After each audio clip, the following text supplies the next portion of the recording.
Estamos iniciando mais um programa Cidadania e Serviço Público.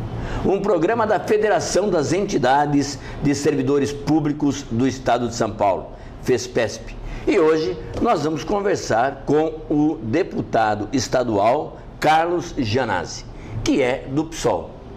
Voltamos já.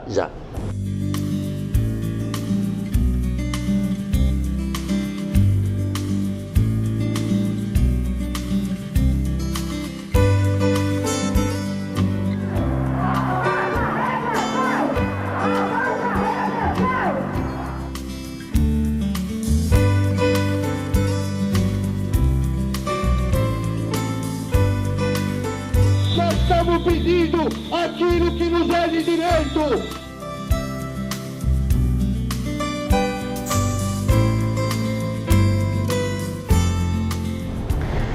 Estamos de volta com o programa Cidadania e Serviço Público, um programa da Federação das Entidades de Servidores Públicos do Estado de São Paulo, FESPESP.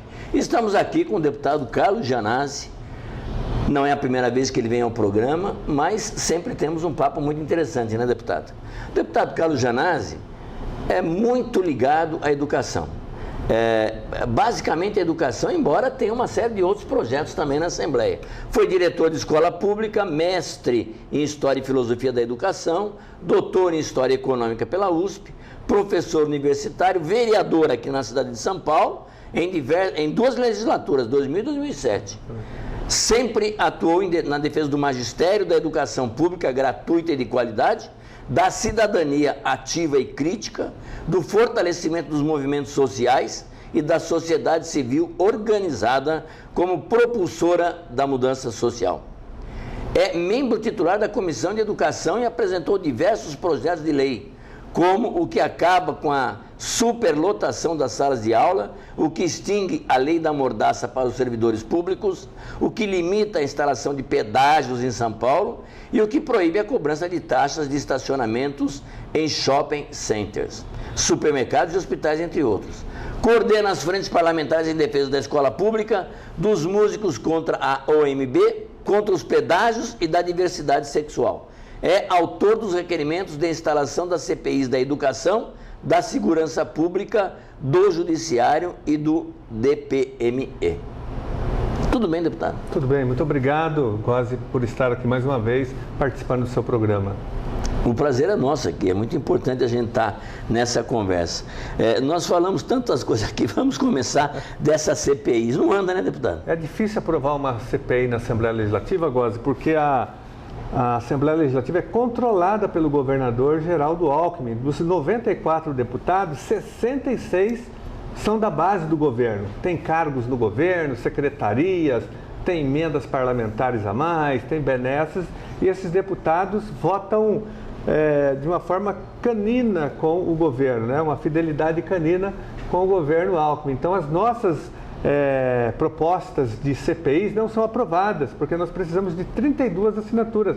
E normalmente nós conseguimos 28, 29, 26, dependendo da CPI. Eu mesmo já tentei protocolar a CPI da educação, a CPI do judiciário, que vocês acompanharam muito e ajudaram, exatamente. A CPI dos pedágios, a CPI de FDE, a CPI da segurança pública, mas nós não tivemos êxito porque os deputados da base do governo, os aliados do governador Geraldo Alckmin, são orientados a não assinar os requerimentos que nós apresentamos. Por isso que na Assembleia Legislativa só existem CPIs cosméticas, para inglês ver, a CPI do implante dentário que funcionou, a CPI da gordura trans, a CPI do telemarketing, são CPIs insignificantes que não tem nada a ver com o trabalho de investigação dos deputados. Nós não temos, Gozi, uma única CPI na Assembleia Legislativa investigando os casos de corrupção no governo do PSDB. Nós temos o caso do trem salão agora, da Alstom, da Cimes, metrô, CPTM, a CPI, nem pensar, o governo não deixa aprovar, nós estamos tentando aprovar, e tantas outras, só CPIs cosméticas que não investigam o governo, nenhuma secretaria, nenhuma autarquia governamental. Por isso que as nossas CPIs estão paradas, as sérias, as que investigam de fato o Poder Executivo. Numa fala aqui no no Facebook do ex-presidente do tribunal, Ivan Sartori, ele chega a falar, falando sobre a questão financeira do Tribunal de Justiça, que na verdade o executivo segura tudo. E se não brigar, o judiciário vira sempre um apenso do executivo. Isso na Assembleia, a gente tem dito sempre, na Assembleia é claro isso, né, deputado? É um apenso do executivo, só vota se o executivo quer. Eu tenho dito que eu falo muito que a Assembleia Legislativa é um puxadinho do Palácio dos Bandeirantes, é uma extensão, é um cartório que apenas homologa as decisões do Executivo. Como o Executivo controla a chave do cofre, ele acaba também, de uma certa forma, controlando, pelo menos em termos, o Judiciário, porque ele controla o orçamento, por exemplo, quando o orçamento é enviado do TJ para o governo estadual, o governo corta, já chegou a cortar metade do orçamento do Judiciário. Então o Judiciário fica de joelhos, apelando, pedindo, se humilhando ao Executivo para liberar verbas. Então, isso tem que ser colocado. Eu tenho dito que a democracia no Estado de São Paulo está manca, porque nós só temos praticamente um poder funcionando mesmo, que é o poder executivo, do ponto de vista do controle político dos outros dois poderes. Ele controla a Assembleia Legislativa e tenta controlar o Judiciário. Não controla totalmente, porque o Judiciário tem mais independência, mas tenta também controlar o Judiciário. De certa forma, tem alguma coisa até normal quando o eleitor elege o Executivo e elege um grande número de deputados ligados ao Executivo. Mas, veja bem, isto não pode afastar uma discussão séria dentro do Poder Legislativo. Como chover o trabalho para ter uma mudança nisso, deputado? Olha, a única forma, Góes, de mudar essa situação é através de um controle da sociedade civil organizada. As pessoas devem fiscalizar e controlar e exigir que os deputados eleitos pela própria população tomem posições não a favor do governo, né? Porque o governo liberou uma secretaria para o partido político daquele deputado, porque liberou cargos para o deputado, atende melhor esse deputado, mas o deputado tem que se colocar em defesa dos direitos das pessoas, da cidadania, dos direitos sociais. Isso, infelizmente, não vem acontecendo. O fato de um deputado ser da base do governo não significa que ele tenha que ser alienado. Ele pode ter posições críticas mesmo defendendo o governo, tem que ter independência, para isso que ele foi eleito. Ele não foi eleito para defender os interesses do governo, nem os interesses do poder econômico, das empreiteiras, dos bancos, das construtoras e das grandes concessionárias que influenciam muito também e financiam as campanhas de muitos deputados, que na hora, por exemplo, nós tentamos implantar aqui a CPI dos pedágios, mas os deputados não assinam porque essas concessionárias são controladas pelas grandes construtoras que financiam uma boa parte das campanhas eleitorais dos deputados. Então, nenhum deputado vai se indispor com um financiador da sua campanha. Por isso que nós não temos investigação, por isso que o pedágio está alto, porque a Assembleia Legislativa lava as mãos, não fiscaliza, não cobra, não intervém em defesa da população. O senhor é a favor do financiamento público das campanhas? Sou. Eu acho que o financiamento público da campanha, embora ele, na minha opinião, ele já existe, porque esse financiamento privado que existe hoje, ele na prática é público, porque é o dinheiro do Caixa 2, que as empreiteiras canalizam depois para os deputados. É público, ele vem do erário público das obras superfaturadas. Então, nós queremos transparência. O financiamento público de campanha limita, não impede totalmente a força do poder econômico, porque os candidatos mais ligados a esses setores vão buscar formas de ludibriar a legislação, mas diminui bastante. Eu acho que as pessoas concorrendo em pé de igualdade no processo eleitoral é importante, porque hoje quem determina a eleição dos candidatos é o poder econômico, é o financiamento privado das grandes empreiteiras, dos bancos, das grandes empresas e, sobretudo, das concessionárias que financiam através de subterfúgios, porque a concessionária não pode financiar diretamente, mas ela tem laranjas para fazer o financiamento de candidatos ao governo do estado, às prefeituras dos parlamentares em todos os níveis, nas câmaras municipais, nas assembleias legislativas e também no Congresso Nacional. Isso é uma coisa que dificulta muito a mudança, né, deputado?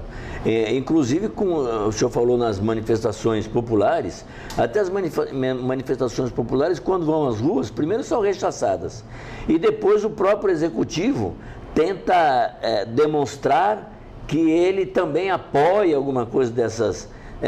Começa a abafar, na verdade, esse movimento de rua, né, deputado?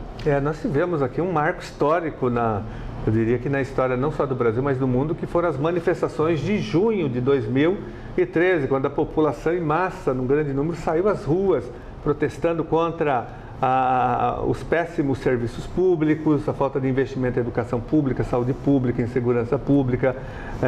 Um debate que também tomou conta das ruas foi a questão da mobilidade, ou seja, as mobilizações elas existiram nas grandes cidades, nas médias cidades, porque nós vivemos hoje um verdadeiro inferno urbano nas grandes cidades e nas médias cidades. Trânsito, violência, falta de acesso à educação, à saúde. A população já se cansou disso. Esse desenvolvimento que existe no Brasil, entre aspas, que não é sustentável, que não preza a qualidade de vida, é um desenvolvimento que só pensa no consumismo, né? Nós formamos hoje no Brasil a cidadania.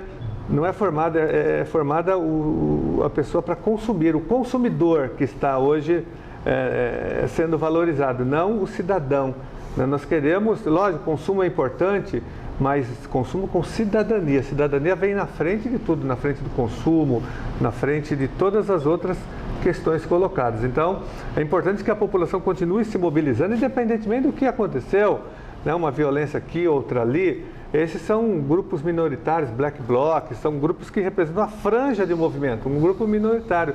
O que vale para nós são as grandes manifestações, a população saindo nas ruas e fazendo as suas reivindicações e obrigando o Estado a atendê-las. Nós tivemos um exemplo, quase agora, que foi a greve dos garis no Rio de Janeiro, movimento vitorioso, democrático, ordeiro. Os garis fizeram uma paralisação, uma greve importante. A greve teve o apoio da população, de amplos setores da sociedade, do Brasil, muitas pessoas manifestaram apoio, e eles foram criticados pelo prefeito Eduardo Paes de delinquentes. O prefeito tentou criminalizar o movimento, demitiu 300 garis e tentou vincular os garis a partidos políticos, mas nada disso funcionou. A greve era legítima e a greve foi vitoriosa. Eles conseguiram uma parte das reivindicações. Uma parte das reivindicações foram atendidas. Você vê, eles conseguiram agora um vale-refeição de R$20.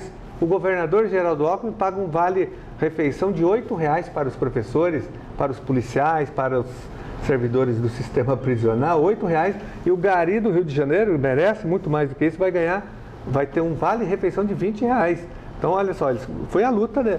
Nós que defendemos os servidores públicos e que somos servidores públicos, eu sou diretor de escola, professor da rede pública, nós temos que nos organizar, nós temos que organizar mobilizações para que os nossos salários sejam dignos, as nossas condições de trabalho, e que nós não tenhamos mais um vale coxinha, que é o vale coxinha, é o vale da rede pública de ensino do Estado de São Paulo. Nós queremos um vale-refeição de verdade. Eu vi uma manifestação sua falando aqui no governo de São Paulo, exatamente para cumprimento da lei da database, né, deputado? Exatamente. Como é que pode ter uma database aprovada pela Assembleia e essa database ficar no esquecimento? Porque a database é muito simples, é sentar e dizer quanto foi a inflação, no mínimo vão pagar a inflação. Nem isso acontece. A Assembleia não tem nenhum poder de mexer com isso. Olha, a database estadual foi instituída em 2006, no primeiro governo Alckmin, quando estava terminando, foi aprovada na Assembleia Legislativa uma lei do Executivo instituindo a database salarial em conformidade com a Constituição Federal. Artigo 37 já determina a reposição salarial, pelo menos das perdas inflacionárias, pelos entes federativos, municípios, estados e pela União. Acontece que a lei não é cumprida no Estado de São Paulo e em muitos lugares do Brasil, mas aqui de 2006 até hoje, Gozi, a lei nunca foi cumprida e nós estamos no mês de março, que é o mês da database salarial. Venceu no dia 1º de março e o governo não apresentou nenhum índice para nenhuma categoria profissional, tanto é que nós estamos com greves. Os professores e servidores do Centro Paula Souza estão em greve, os servidores do sistema prisional estão em greve, os professores em breve farão uma grande assembleia, talvez nessa assembleia seja decidida a greve geral da categoria. Então, os servidores estão em chamas hoje no estado de São Paulo, porque não se repõe minimamente as perdas inflacionárias. E os servidores estão com salários arrochados e comprimidos há muito tempo. Então, agora a lei tem que ser respeitada. O governo estadual, Góes, responde a uma ação. Existe uma ação no Supremo Tribunal Federal em andamento. Na última sessão foi pedida à vista pela ministra Carmen Lúcia, mas o ministro Marco Aurélio já condenou o Estado. No parecer dele, ele disse que o Estado de São Paulo é criminoso porque ele historicamente, não vem cumprindo a data base salarial e deve milhões de reais a todos os servidores do Estado de São Paulo. Bom, aí uma história que estamos ouvindo por aí, em razão de julgamentos, do que aconteceu nos julgamentos do Supremo, etc e tal, uma nova reação de militares com grupos que estão, de civis que estão falando em uma nova caminhada pelo Deus e a pátria, etc. Você ouviu falar disso, deputado? Existem grupos direitistas, mais conservadores, fundamentalistas. Eu diria que as viúvas da ditadura militar, e esse ano se discute os 50 anos do golpe militar, o golpe civil militar, porque não foi só dos militares, teve apoio de empresários, teve apoio de todo o capital nacional e internacional, da imprensa, né? Então, por isso que nós chamamos de golpe civil militar. Então, há sempre uma tentativa desses grupos se reorganizarem e tentarem ganhar mais espaços na mídia, no poder público. E hoje, nós estávamos conversando agora há pouco aqui, entre nós, que há um sentimento muito forte de racismo no Brasil, de homofobia, há um conservadorismo muito forte, que talvez ele em algum momento seja representado numa candidatura, num partido político um pouco mais consistente nessa área. Mas esses grupos, eles tentam a todo momento se rearticular, seja na justiça, seja no executivo, seja na sociedade. Recentemente, nós tivemos notícia de que tentam reeditar o partido Arena, que foi o partido dos militares. E, por incrível que pareça, Góes, esse partido tenta ser reeditado por jovens, por jovens de 21, 22 anos, de universitários. É uma maluquice, né? Como que a juventude, que deveria ter mais esclarecimento, opta, né, por uma tendência tão conservadora e desastrosa que no passado arruinou o Brasil. Se nós estamos numa grande crise como estamos hoje, isso vem muito do golpe militar, dos militares que arruinaram o Brasil, arruinaram a educação, a previdência social, a saúde pública e, sobretudo, a democracia brasileira. E vamos falar de educação. Você falou de racismo, nós chegamos a falar que isto é uma questão realmente da escola pública, não é? Veja o Amazonas, nós gastamos um dinheiro enorme para fazer um estádio que, se tiver 3 jogos é muito, e depois não tem 500 pessoas para encher o estádio por um jogo de futebol. Ganha milhões gastos lá. E a semana passada uma televisão mostrou a precariedade de escolas lá no Amazonas. Escolas realmente que não têm condições de dar aula. Como é que está a educação hoje no país? Nem em São Paulo ela anda direito, mas imagine no interior. Aqui a situação de São Paulo é muito grave. Eu tenho acompanhado em todo o estado, principalmente a rede estadual e as redes municipais. É um verdadeiro caos, escolas sucateadas, degradadas, faltam professores, faltam funcionários, falta material didático escolar. Você falou da Copa do Mundo, de estádios que são construídos. Aqui em São Paulo estão terminando a construção do Itaquerão. É um estádio privado que recebeu um aporte financeiro do governo estadual. Milhões foram canalizados em isenção fiscal, foram canalizados para a construção do Itaquerão, que é um estádio privado. No entanto, as nossas escolas, Góes, e as escolas estaduais, muitas delas, centenas de escolas estaduais, não têm quadras para os alunos praticarem as aulas de educação física. Outras centenas não têm cobertura das quadras. Esses dias eu estive na escola estadual Músico Vander Taff, uma escola que fica na região do Campo Limpo, no Jardim Cláudia, da diretoria Sul 2. Lá não tem quadra, uma escola já antiga, os alunos são obrigados a fazer quadra numa quadrinha improvisada, de tamanho de uma sala, praticamente, que a própria escola improvisou, mas a FDE, a Secretaria da Educação, nunca construiu uma quadra naquela escola. Então, eu tenho um levantamento das escolas, já acionei o Ministério Público, já encaminhei a lista para a Secretaria da Educação, mas até agora nada foi feito, as escolas continuam sem quadras. Então, é um paradoxo. De um lado, a FIFA, né, com os seus estádios, dinheiro público para essa grande festa nacional. É importante que haja Copa do Mundo, eu não sou contra a Copa do Mundo, eu acho que ela tem que existir agora. Nós tínhamos que ter critérios na questão do financiamento e não houve isso. Mas, por isso que nas manifestações, a grande palavra de ordem foi a seguinte: padrão FIFA para a educação, padrão FIFA para a saúde, padrão FIFA para a segurança pública. Se tem dinheiro para padrão FIFA de estádio de futebol, estádios bonitos, eu vi o estádio, o Itaquerão está ficando muito bonito, eu vi o estádio em Natal, muito bonito também, das dunas.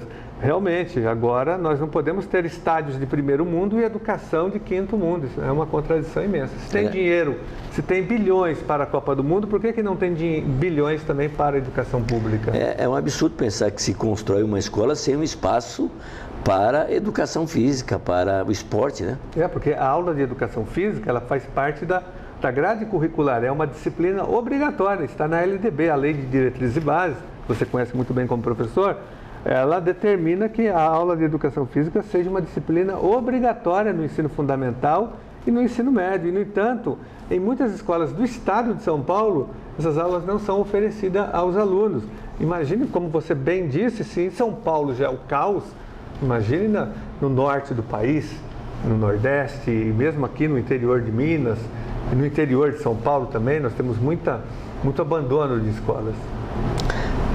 Muito bem, conversamos no nosso programa de hoje com o deputado Carlos Gianazzi, que está lá na Assembleia na luta para você, cidadão, viu? Para você, servidor público, não é isso, deputado? É isso mesmo, Góes, muito obrigado pelo convite, parabéns pelo seu programa, que tem dado uma grande contribuição para a construção da cidadania, para que as pessoas exerçam a cidadania e também em defesa dos serviços públicos, porque os servidores públicos deveriam ser mais valorizados para que os serviços públicos fossem melhorados para a população do Estado. Seu programa tem dado uma grande contribuição nas duas áreas, para a melhoria dos serviços públicos, valorizando os servidores, e também para a construção da cidadania. Muito bem, fiquem agora com o nosso noticiário.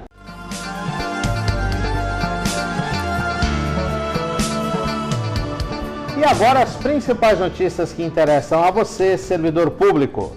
Os servidores públicos estaduais da administração direta das autarquias e das fundações, nascidos no mês de março, devem fazer o recadastramento anual até o próximo dia 31, mas não deixe para a última hora.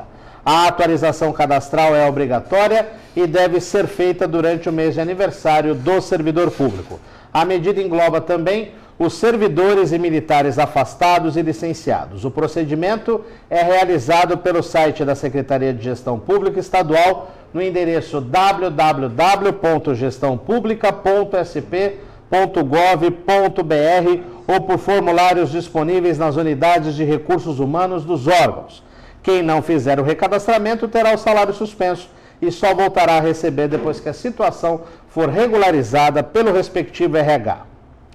Homens e mulheres de 18 a 55 anos com quadro de depressão que disponham de internet banda larga em domicílio podem se inscrever no projeto de pesquisa do Instituto de Psiquiatria, o IPQ, do Hospital das Clínicas da Faculdade de Medicina da Universidade de São Paulo, que oferecerá tratamento ambulatorial à distância por meio de consultas de videoconferência. O tratamento tem duração de 1 ano sem qualquer custo para o paciente.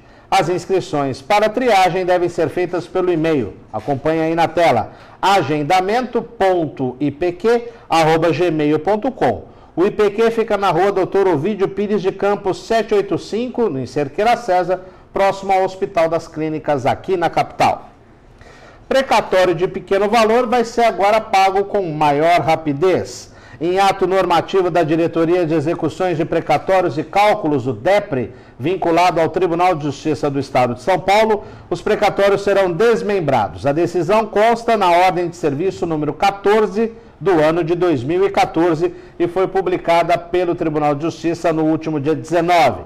As ações movidas por vários servidores, chamadas de precatórios em litisconsórcio, precatórios alimentares, estavam paradas na fila de pagamento porque o valor total era alto. Agora, pela ordem de serviço, este tipo de ação pode ser desmembrada. Assim, o DEPRE reorganiza e pagará ordem crescente, adiantando as posições dos credores que possuem pequenos valores a receber.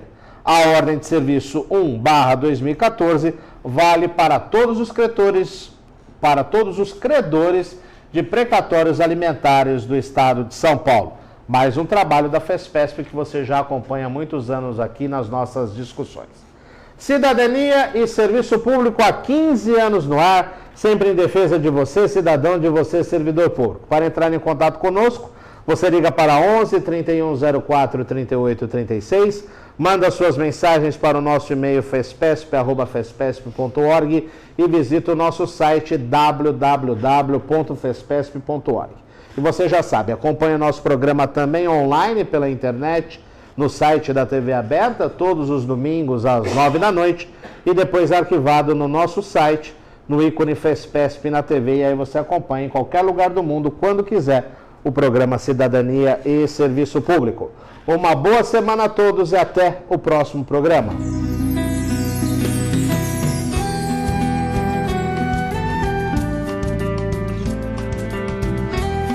Chegamos ao fim de mais um programa Cidadania e Serviço Público, um programa da Federação das Entidades de Servidores Públicos do Estado de São Paulo, FESPESP. Um programa que discute com você, servidor público, com você, cidadão, cidadania e serviço público. Até o nosso próximo programa.